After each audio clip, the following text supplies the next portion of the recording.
A powerful 7.8 magnitude earthquake in Ecuador has killed at least 77 people and injured more than 500, Vice President Jorge Glas says.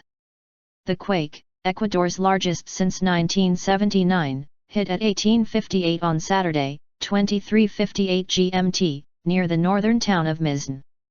Widespread severe damage is reported, with a bridge destroyed as far south as Guayaquil, about 300 kilometers, 190 miles, away. President Rafael Correa, who is flying back from a trip to Italy, has decreed a state of emergency. He said, "This is a very painful test. I ask the country to be calm and united. Let's be strong, we will overcome this."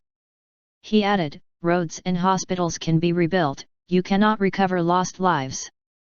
That's what hurts the most." Mr. Glas said that at least 77 people had died and 588 had been injured, adding that the figures could rise as a number of affected areas had not yet been reached. He called for calm, particularly in the city of Porto Viejo, amid reports of a lack of public order, and said that 10,000 troops and 3,500 police had been mobilized for the affected areas. Gabriel Alcivar, mayor of the town of Pedernales, which is close to the epicenter, said, "We're trying to do the most we can, but there's almost nothing we can do." He said dozens of buildings had been flattened and looting had broken out. "This wasn't just a house that collapsed, it was an entire town," Mr. Alcivar said.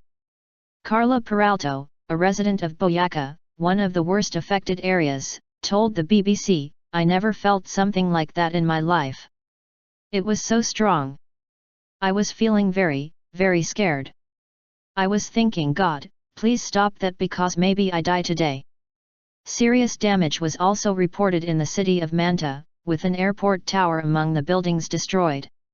Manta resident Ramon Solorzano told Reuters, "Most people are out in the streets with backpacks on, heading for higher ground. The streets are cracked. The power is out and phones are down."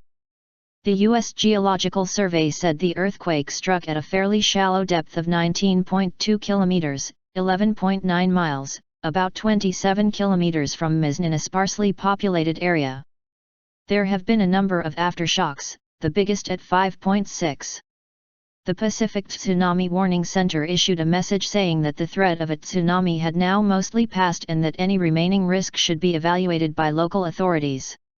However, it earlier said tsunami waves reaching 0.3 to 1 meter above the tide level were possible for some coasts of Ecuador. Any damage that had occurred might not be visible until daylight. Quito resident Christian Ibarra Santillan told the BBC he grabbed his dog and hid under a table, but when he realized the quake wasn't going away and that I might be found here if the worst happened, he ran out into the street. "We could see the electricity lines shaking. In other parts of the city, they've collapsed." Work at the main oil refinery at Esmeraldas was temporarily halted as a precautionary measure. Many regional leaders, including the presidents of Peru, Colombia, and Venezuela, have expressed solidarity with Ecuador. The quake was also felt in Colombia, where patients in a clinic in the city of Cali were evacuated from the building.